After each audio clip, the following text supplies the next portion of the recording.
Well, good morning. It's good to see you all as you come on in, find a spot. I know some people are still in the vestibule or in the Welcome Center. If you find your way in and grab a seat, we're going to get started. I want to give Brother Asher Vincent as much time as possible with his time he has with us in Combined Sunday School this morning. I love that. I have music behind me. That's just so wonderful. I feel like I'm on the radio. Oh, that's okay, Eddie. I'm sorry. Thank you, brother. Appreciate it. I just have a couple quick announcements to take some prayer requests, pray, and open it up. I wanted to mention first, you, of course, are welcome back tonight. We finished out our missions conference this evening with a panel discussion from the missionaries in the first part. If you have questions you would like to have asked of the missionaries, contact me as soon as possible. It's better to do it with a piece of paper than by saying, hey, ask them this question.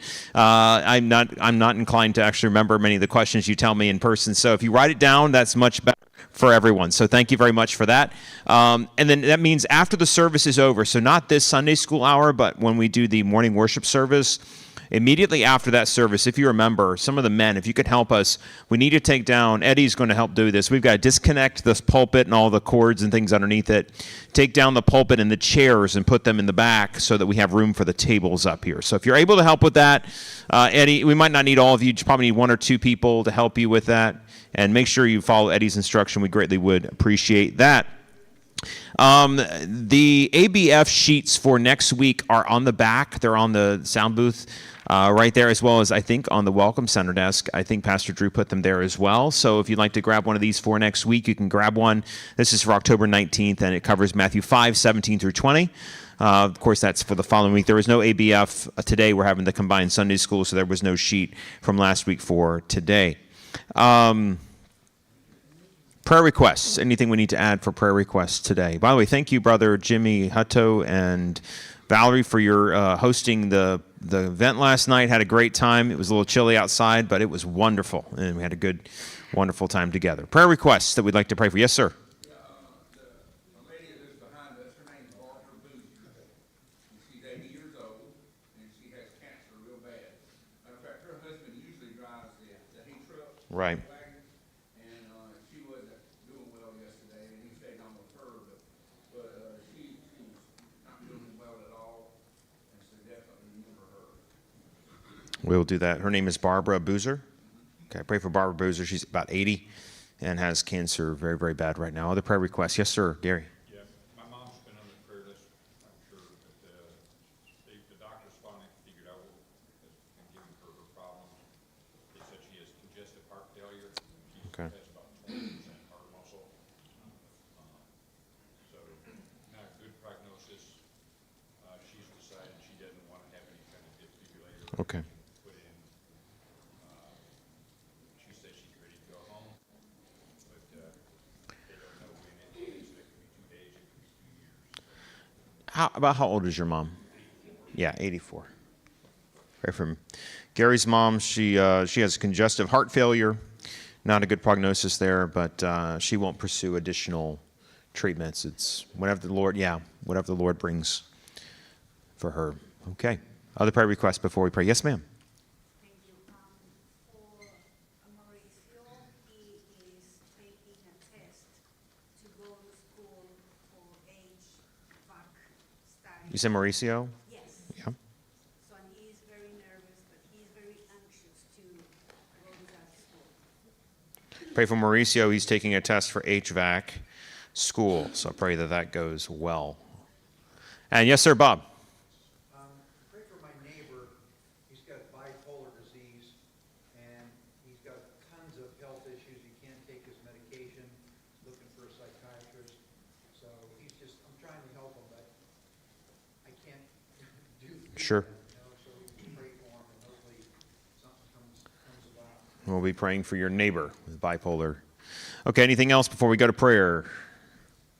Thank you all.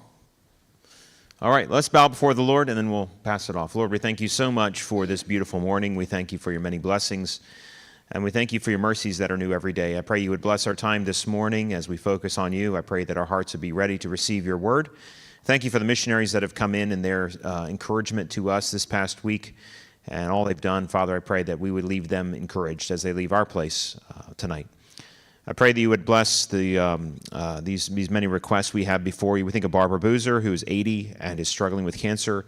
Father, I pray you'd help her through these times of physical trial, help her husband to know how to be a encouragement to her. I pray that she would know your presence in these moments where she's close to passing. I pray that you would help her to be strong, give the doctors wisdom as they give her medicines or decide what to do next with her. Father, I also pray for Gary's mom as she has this congestive heart failure. We thank you for the doctors finally discerning what was happening with her body. But God, I pray that you'd help Gary's mom to have the peace of God that passes all understanding, and it would keep her heart and help her not to be anxious, knowing that she could go at any time. When it's time to go to be with you, Lord, I thank you that she is ready to be with you when the time is right. So I pray that you would show your mercy upon her. I pray also for Mauricio as he's taking this test. Be with him. Lord, help him to have wisdom. I pray you would have skill in understanding the questions, being able to pass that test and do very well and get into school. I pray also for Bob's neighbor who's struggling with this bipolar issue, a lot of mental issues, and also health needs.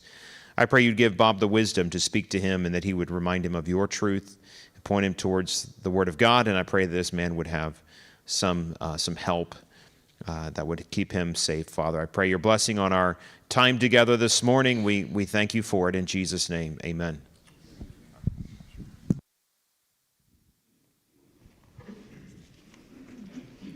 Well, thank you so much, Pastor.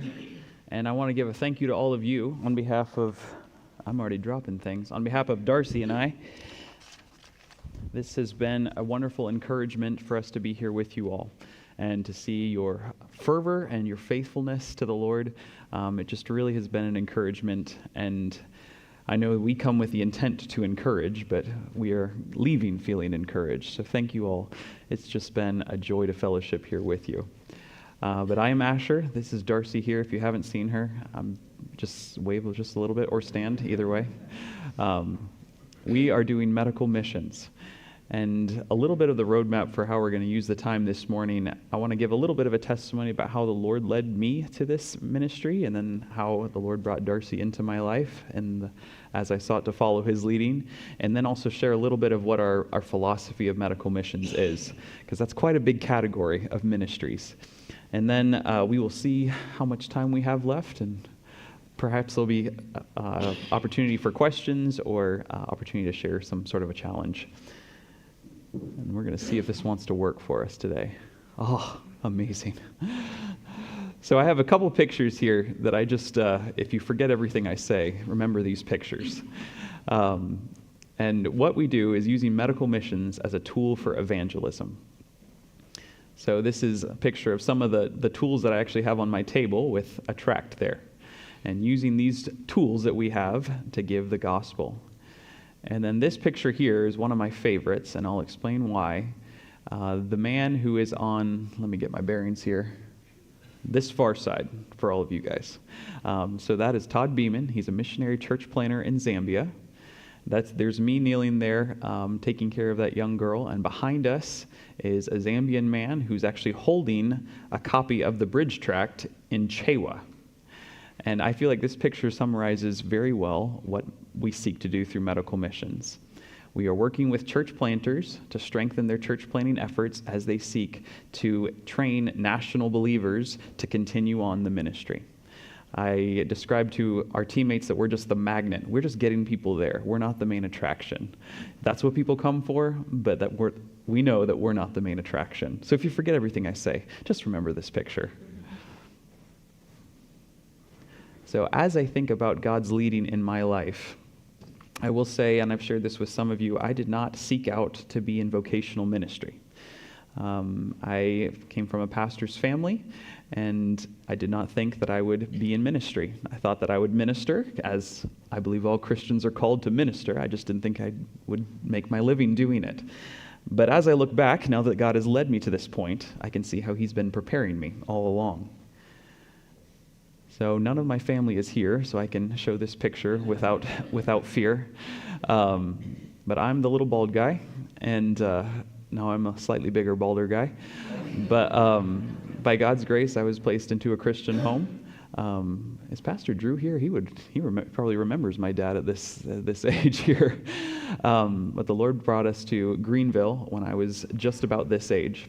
And I had the blessing of being at Mount Calvary my whole life, Mount Calvary Baptist Church in Greenville, and hearing the gospel from a very young age. And by God's grace, I accepted Christ as my Savior. And there were a lot of issues that a kid who was so privileged can still have. And I'm very thankful for my parents and very thankful for the influence of my church. And that God worked sensitivity in my heart towards His Word. And this is an updated picture. Some of these people might be more appreciative that I'm showing this one than the other one. But I'm the third of 6. My oldest sister and her husband are there. Let's be on my right, your left. That's my brother-in-law, then my sister Anna is next to him. They're serving the Lord with some ministries missionaries that you all support in restricted access country in North Africa. Next to her is my sister Sophia. She's helping my parents in their ministry in Cincinnati. Next to her is my brother Isaac, my one brother, and he is 18 and is in the middle of a gap year, hoping to go to university next year. And then next to him is my sister Lydia, who's a doctor of physical therapy. And then next to her is Ariella, who's 16. And then there's me, and Mom and Dad are in front. I attended Bob Jones University and got my Bachelor of Science in Nursing. And my plan was to use that degree to go help in a church plant. I thought Greenville had too many good people. I needed to get out of Greenville. There were needs elsewhere, and so I'd go find a church plant to help in, and then I would find a job, because if I was a nurse, I could find a job anywhere, and I had it all figured out. But a man's heart plans his way, but the Lord directs his steps, as I, unfortunately, continue to be reminded. When I was in college, I had the opportunity to be exposed to the mission field for the first time, and I went on 2 medical missions trips with Medical Missions Outreach, which I know that many of you are very familiar with. And I was so thankful for that initial exposure to missions. I learned a great deal. I had no idea how formative it would prove to be in my life, but was very thankful for opportunities I had in both Chile and then in Panama the following summer. And through that, the Lord did instill a burden in my heart to continue to do this sort of thing. Again, I didn't think I would do it as a career, but really began working in my heart, and it proved to be very, very helpful many years later. God's preparation continued when I began working at a large ER. And I graduated in 2019, and a lot of exciting things happened in the years after that, especially for us who work in healthcare. For everyone else it was too, but through that time of the pandemic and learning a great deal as my career was beginning, the Lord continued to show Himself strong and work faith in my heart and also protect. And I learned a great deal at a large ER, and there's a lot of great stories too. I also had the special opportunity of being able to teach for a short time at Bob Jones University. And I just worked adjunct faculty, so they didn't let me get up and lecture. But I was able to work with the nursing students there. And this is important because they were having a recruiting event at Bob Jones University where they were inviting missionaries and mission boards and camps to come and recruit. And so I was trying to be a good encouragement to my students, and I said, let's all go to this event. Come with Mr. Vincent. And at this event, I met Dr. Jack Mitchell. Now, are any of you familiar with the ministry of the Mitchells? Yes, I know Mrs. Spant is. Good friends. Okay, well, wonderful. The Mitchells have been leading medical missions teams to help in church planting for longer than I've been alive. And they were with another mission board, and then in 2019, the Lord brought them to GFA. And right about when most people would retire, they are changing mission boards and changing a lot about their lives. And so Dr. Jack was looking to start the medical missions team's ministry of GFA, but also looking for people who could continue on that ministry. So providentially, the Lord brought our paths to cross. And we joke that the Lord led in His heart concerning me before He led in my heart concerning Him. Because I took some tracking down, unfortunately. I was eager to see what the Lord would have for me, but again, I was not thinking that the Lord would have me in career missions. And Dr. Jack tracked me down and said, "I need help. How about it?" And I've never been so simultaneously terrified and excited to do something at the same time. And that was in 2021. And he said, "Come on one trip with me." And so I went on one trip, and I haven't stopped.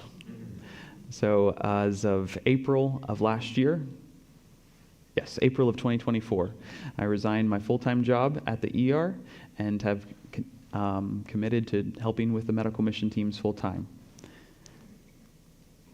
So some of the fun things that we get to do, I know there are a lot of healthcare workers here, so some of these things might be intriguing to you guys. But that's me in Micronesia doing some wound care, also helping a young guy in Zambia, and the other picture there who was having some really severe breathing troubles. But as a nurse, the Lord gives me a very great privilege of being able to also preach the gospel. And this is something that I still can't get over, that I get the opportunity to do and testify about what God has done for me, and I get to testify of it to people in other countries who don't look like me, don't talk like me, and I get to share what God has done for me. And for some reason, because I'm from America, they listen to me even more than they listen to the people there. But it is truly a privilege to be able to care for people physically while also keep caring for them spiritually. So what is it that I do? That's what a lot of people say. What is medical missions? Okay, what exactly does that mean? What do you do? The short way of saying it is I do whatever they tell me to do. The long way of saying that is that I help with the logistics and planning of teams, recruiting team members to fill these teams, booking hotels, getting plane tickets, buying equipment, organizing medicines. So basically whatever they tell me to do. But on the field, I kind of serve as the medical coordinator, medical director, and then whatever else arises with the medical team's ministry. But also, for Dr. Jack and Jennifer Mitchell, I have the unique privilege of being able to work alongside them. And my personal goal is to be an Aaron or a Hur to Moses. And I tease him about that, and I call him Moses every now and then. And I'm not completely sure if he likes it, but I'll still do it anyway. But I'm very thankful that the Lord has placed me with this couple who served the Lord for a very long time and has a lot of wisdom to share. And I am very, very thankful for their investment in my life. Now it gets really interesting. So I met Darcy last year, and the Lord brought our paths together. We were engaged in August of this year and look forward to being married in December. So we're moving quickly here, but I'm very excited that the Lord provided and to have a good helper for this ministry. And I won't embarrass her further. But was very thankful for what the Lord did in my heart through years as I served him as a single man and for the opportunities that he gave me. And for Darcy as well, to serve the Lord as a single young lady. And we're hoping that we can serve the Lord better together. And here's just another picture of us with the Mitchells that we like. So I added it in here. So I'm kind of going to change directions here. So I shared, how I got to this ministry, what it is that I do, but this is a team's ministry. So now the question of what do we do? Getting a little more into what is our philosophy of medical missions. And here's just some of the people who get to participate in these teams. You might, that lady there in the center is Betty Dahlhausen. Her son and daughter-in-law are supported by you all as well. And there's a few students, I don't believe any of them would be known to you all. But there's quite a few different people who get to help in this ministry. So I call this the greatest commandment of medical missions. And the reason why I say that is because if we forget this, then our entire ministry gets out of order and becomes unraveled. We do want to take care of people, but if we forget that every person's primary need is spiritual and not physical, we have forgotten our path. So this is our primary focus. We have these two major principles and other principles that we seek to apply these from. But this one, if we forget this, we need to quit because this is our goal. And we are healthcare workers. We want to take care of people. But we need to be reminding ourselves that that is temporary. Every person's primary need is spiritual, not physical. And sharing this picture again, Dr. Jack is a dentist, and he always likes to say, "For what does it profit a man to have perfect teeth and lose his soul?" But it is a very helpful observation. People will always be sick, but their soul is forever. And the second greatest commandment of medical missions, if you will, is that medicine is a tool to bring people into contact with the gospel. Like I said, we are just the magnet to bring people to the gospel. Here's some promotional materials and tracts that we use when we're actually in Israel. I'll say more about that later, because that is obviously not Hebrew. Here is some team members giving the gospel. This is Libby, one of our doctor's wives, who is quite the evangelist. This is Dr. Tim Berry, who's the director of recruitment at GFA. My apologies. And he's also come with us on trips. And oftentimes we are in places where we cannot speak the language. So it's a joy for us to bring a medical team that the church people can actually have greater opportunity to share their faith. And here's an example of that when we were in Israel. So we have 4 principles for how we kind of apply those 2 big principles that I shared. And the first is that we're seeking to make strategic partnerships. We can't just take a team somewhere and just go and start giving the gospel. We seek to work with church planting missionaries and national church planters, to partner with them to encourage their evangelism efforts and their outreach efforts. This is Pastor Ezra and his wife. He pastors a church in Israel. He is Korean, pastoring a Chinese church in the land promised to Abraham. And that's pretty cool. And when we were there, it was for me to preach at his church as an American, just added a whole nother level of globalization, I suppose, to it, and helped us look forward a little bit to the day when all the nations will come to Jerusalem to seek and to worship the Lord. This is Brother Andrew Shields and his wife Egla. They run a Bible Institute in the south of Mexico. I'm going to go be with them in a couple weeks here. This dear brother is very well connected, and he can connect us to all of these little church plants that are hidden throughout the mountains of the south of Mexico. And we're getting to work with church planters that don't even speak English sometimes. And it is truly a blessing to go and try to encourage these brothers and to bring people into their churches who wouldn't come otherwise. And at their Bible Institute, there's a lot of students. And I think they have 28 students this year, so they keep growing. But they train these students very well to be evangelists, and they're all being sent out from this school to be pastors and pastors' wives. And here's a picture of me with some of the guys. We went to a neat waterfall there. But it is pretty incredible to think of what the Lord could do with these young people in the south of Mexico. They're also very good at counting pills. So this is Todd and Kathy Beeman.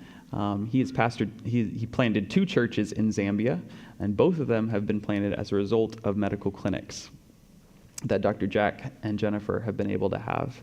And so for us to go back and visit these churches again, we can meet people who were actually saved as a result of these clinics and are now faithful members, and they're wanting to come back and actually help us with the clinics. And the last time we were there this past summer, Todd he listed all the clinics that Dr. Jack had with the church and said, "How many of you came in this year?" And a few people raised their hands. "How many of you came in this year?" And a few people raised their hands. And it was truly a joy to see how this church has been strengthened as a result of our ministry, because often we don't get to see the fruit while we're there. So it is a joy to come back and to see the fruit. Now this one might be, you would think this would go without saying, but we do seek to give compassionate care through our ministry. This is especially helpful to us, and when I present this to non-believers, because I have a lot of coworkers who say, "Oh, it's so great what you're doing. I would love to come with you." But when I talk about this, I say this is our opportunity to live up to our name and be like Jesus. We're Christians, and we get to show Christ's compassion.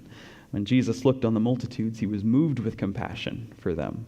Like they were like sheep without a shepherd. So this is our chance to be like Jesus and to live up to our name as Christians. There's Libby again. I think she's testing this guy for malaria. She's probably schmoozing him before she's about to prick his finger. She's quite good at that.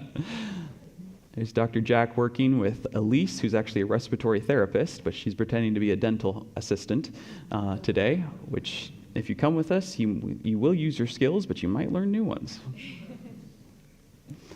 This is Dr. Bruce, one of our doctors, and then Tori next to him in the gray is a nurse practitioner. And we are in the basement of a hotel, and they are doing a very rudimentary surgery on this foot here. And that's Nancy, one of our nurses behind him. Some of the things that we get to do to try and help people physically. And this is me in Mexico removing some sutures. And I will tell you, working in the States, this kid, I think, was 3, and he did a lot better than most adults do when they get stitches removed. Now, this is perhaps one of the most exciting things of this ministry for me. So often, missions, doors of traditional ministry are being closed in many different countries. Even in countries where the gospel has had a foothold for a long time, it is getting harder and harder for foreign missionaries to be able to get a visa to come into the country and have a traditional missions ministry. And it is very exciting to see how medical missions can open some of these doors. So this is us in Israel, some of our team members, and then also us with some of the pastor and his wife and some of the church members there. And in Israel, there's actually a great need, there's a great need for medical missions because there's many people there who don't look Israeli, who don't have the central government health care. As a result of the war, the Lord has actually provided a lot of opportunity because people are being sent over from China and India and Sri Lanka, these countries where the gospel does not have free reign and people cannot get into to minister. And Israel is needing people to work. And so they're sending all these work permits out. These people are coming to Israel to hear about Jesus, some of them for the first time in the land where Jesus walked. And that is just so, so cool to me. And these people are only there for a few months, and then they're going back to their own countries. And Lord willing, taking the gospel with them. And that is just so, so exciting to me. I could talk about that for a long, long time, but we'll keep moving. We're going to try to keep moving. There we go. One thing that was especially neat about our ministry last time, this is actually the Sri Lankan ambassador to Israel. And the Lord brought this government dignitary to our clinic, of all places, which I have questions about how they take care of their dignitaries if he wants to come to a free medical clinic. But either way, the Lord gave us this opportunity to meet this very important man. And Lord willing, this will open opportunities for us to even get into Sri Lanka, which we would love to see.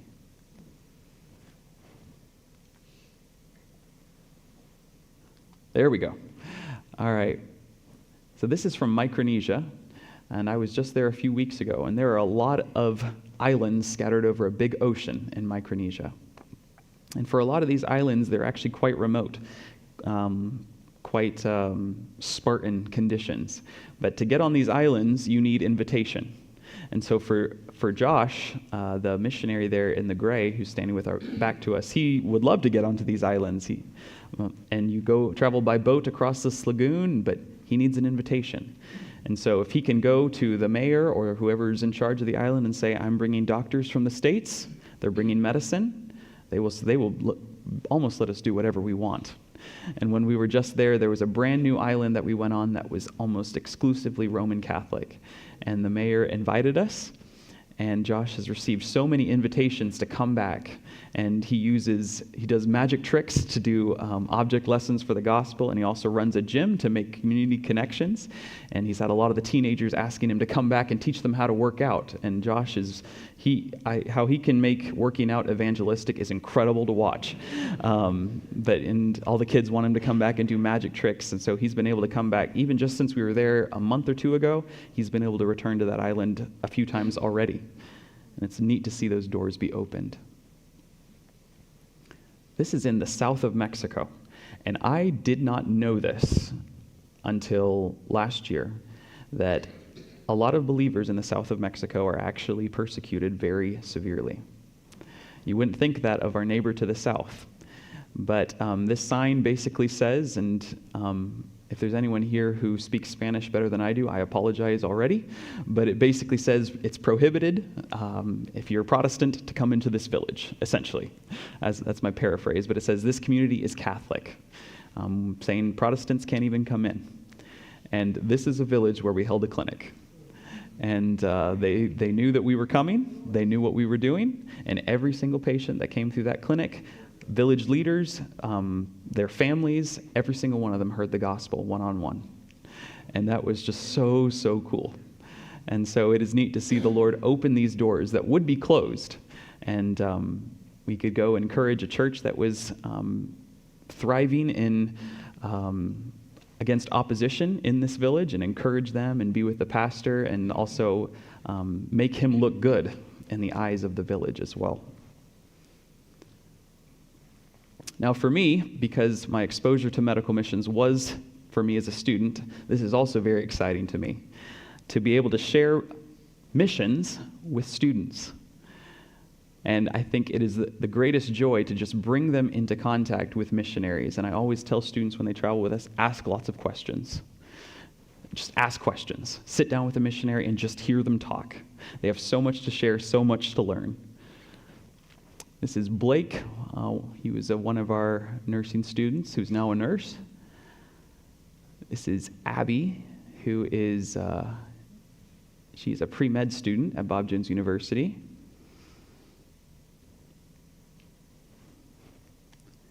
And then here are a few of our students from this past summer with the Mitchells. It's Caitlin and Mackenzie are both nursing students, and then Kyle is training for the ministry. And I told them, I said, you guys want to get a picture with Dr. Jack and Jennifer. You're going to be thankful for this picture. But it really is a joy to be able to help expose students to the mission field. And we are praying earnestly that the Lord would use these teams to raise up another generation of missionaries for him. And we're praying that decades down the road, there will be another generation of missionaries who look to teams like this and saying that was when they got bitten by the bug, if you will, desiring to serve the Lord in missions. So actually, I'm going to go back to this. Brother, would we be able to see the video now? I lost track of myself here. This is a video that will show a little bit of a clinic tour, and hopefully that will help answer some questions rather than creating new ones. My name is Asher Vincent, and we're here near Chapata, Zambia, working with Todd and Kathy Beeman at their church in Muma, here with the medical missions team, using medicine as a tool to bring people to the gospel, and wanted to give everyone a little bit of a tour. Here we have our registration area. It's a little bit sparsely populated at the moment because when we come here, there's always lots of people waiting. They've been waiting for us for a long time. We also use this area for our gospel presentations. The day always starts with preaching for everyone all together before we start clinic. And throughout the course of the day, church members of the church here are going around and giving the gospel, passing out tracts, and we have other preaching at other times during the day. Right along here is where the church ladies are diligently prepare food for all of the workers who help. We're very thankful for the church family's participation in this ministry. It is a highlight of the year for them, we are told, and it is a joy for us to work with them as well. We're very thankful for the facilities here that have really lend itself to the ministry of medical missions teams. Here you can see the main church building, and this houses most of the medical clinic. Also the dental is in here. And this other building, where we often have Sunday school normally, is actually where our vision clinic is located. In years past, we've been able to give reading glasses, but this year, we're very thankful that we are able to offer prescription glasses. Churches have donated equipment and used prescription lenses so that we can help people more significantly with their vision needs. It's been very popular so far. We're very thankful that a lot of people are coming to get glasses and thereby hearing the gospel. And we'll get to meet a few people here. So we can see Joelle is hard at work here, and Hilda is one of our church members. Can you wave, Miss Hilda? Miss Hilda is helping with the reading glasses. And we have a whole neat setup here with a lot of glasses and some neat equipment that the Lord has provided. Very thankful for that. Over this way is where our medical clinic starts with triage. And mentioned our appreciation for church members who are coming to help, but there are also Zambian nurses who are not from this church necessarily, but they are Zambian brothers and sisters who are partnering with us. And here we can see Joffrey, who is on vacation actually, and he's using his vacation days to work with us here. And he is taking blood pressures and running our triage area. After the patients get their vital signs taken, they come here to the front of the church.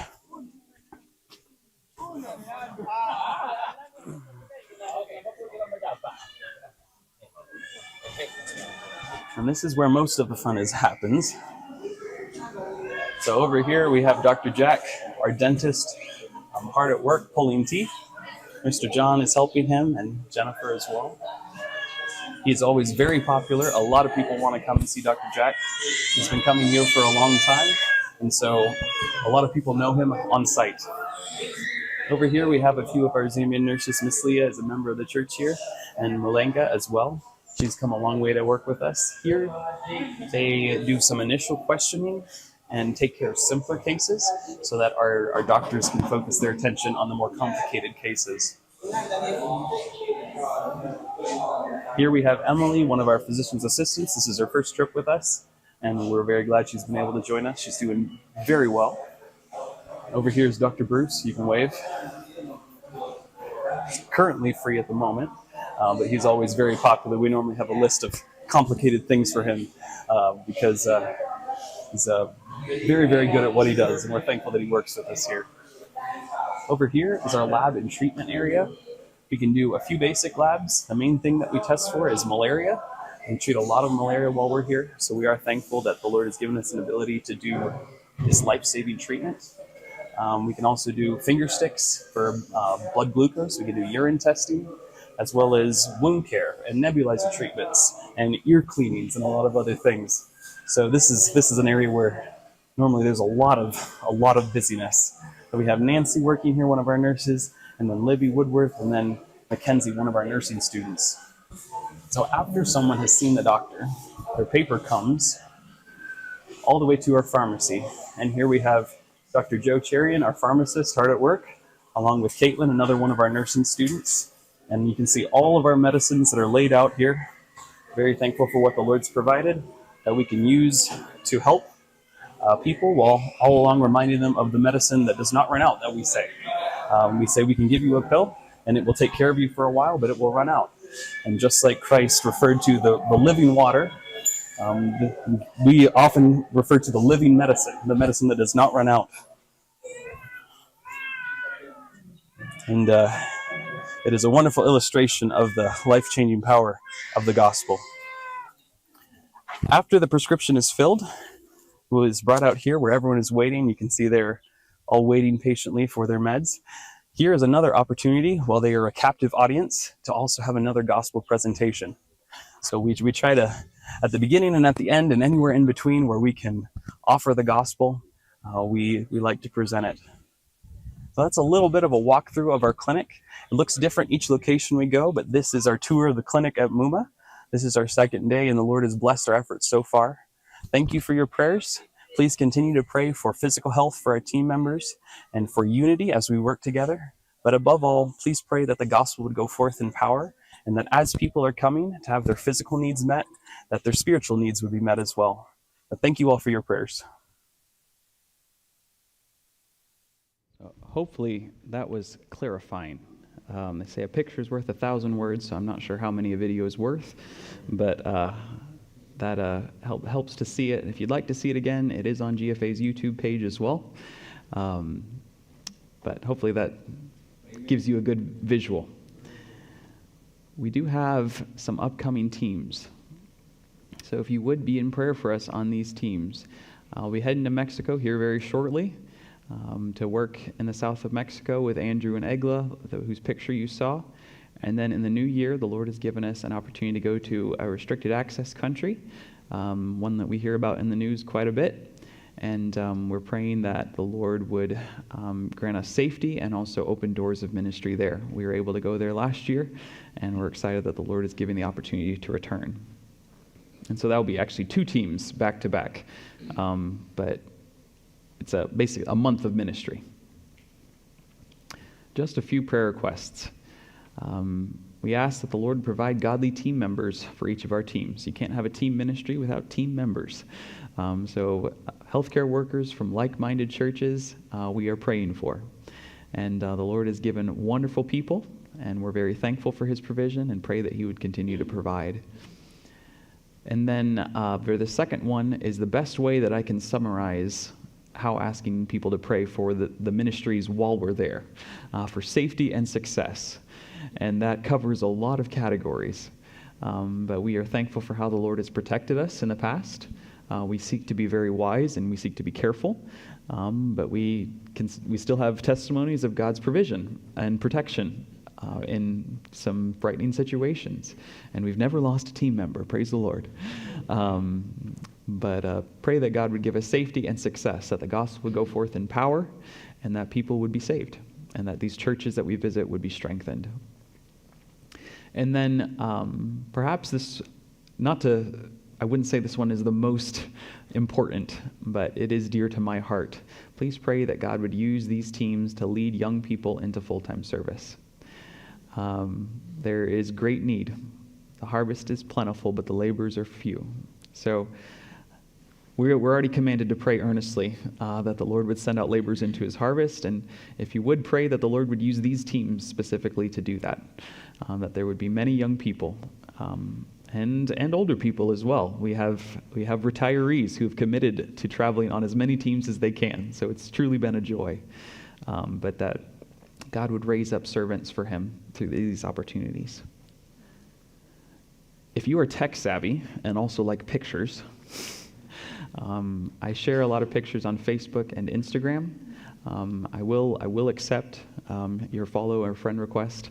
But if you'd like to see more pictures, the sign-up sheet for the mailing list is outside as well. I see a lot of people have put their names down already, but often I'm able to share more pictures through Facebook as well. So if you'd like more up-to-date prayer updates and pictures, then this is the way that you can follow. It looks like I did not leave myself much time. So I guess, are there any things I can clarify, or does anyone have a question? If you, Lord willing, have an opportunity. Yes, ma'am. What about non-medical people? Do you ever have Yes. a need for non-medical attendees Yeah. for your mission trip? Well, I have a need for my fiance to be with me, and she's non-medical. Yes, we do have some non-medical people. It is, we need to fill our medical slots, but the Lord has given a lot of opportunity for people who don't have a license or any medical training to join us, and it's been a great encouragement. So, yes, ma'am. Is there any particular area that you have the greatest need in for, like, I know you've got the dentist and you've got the Yeah. different area? Our dentist would love to retire. He would love to retire, but he also wants to keep working. We have need across a lot of categories, but we would really pray that the Lord would provide more dentists for us. Wherever we go, dentistry is often the most significant need. An answer to this prayer is that the Lord has provided a dental hygienist for us, so who's not quite a dentist, but she's very, very cool, and she wants to come on as many trips as possible, and she's been a great blessing and encouragement. But doctors, nurses, PAs, NPs, these are all people who can serve, but we would really love for Dr. Jack to have some support. Did I see another hand? Am I missing anyone? Yes, sir. A former church I was associated with also had medical missions Mm-hmm. out of Maryland. Okay. The name, I'm trying to remember the name, Smith, was the lead guy. I guess my point is, do you associate with other medical missions? Yeah. And do you collaborate? Yeah.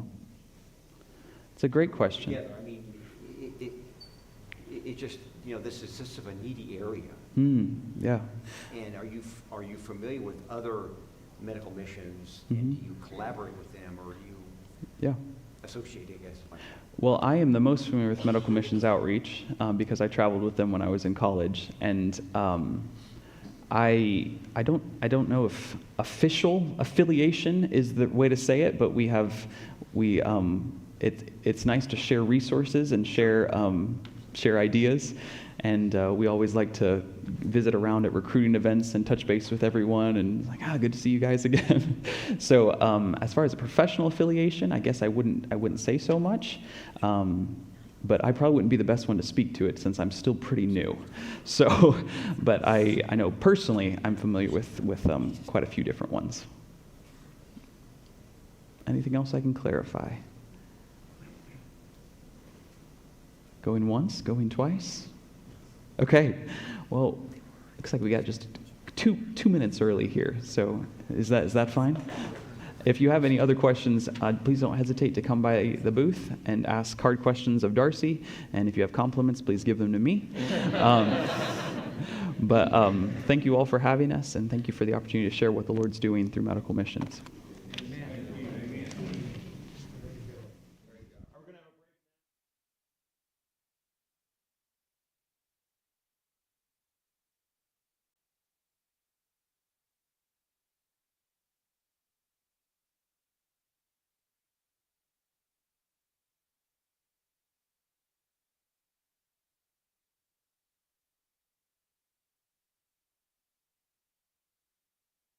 Thank you so much for joining us online for our service today. If you have any prayer requests or spiritual needs, or if there's anything we can do for you, we would love to hear from you. Email me at pastor@harvestrockhhill.org. Our staff and I would welcome any opportunity to serve you and minister to you. You may find all the information about the church at our website, harvestrockhhill.org. We hope to see you here at Harvest for a service very soon. God bless.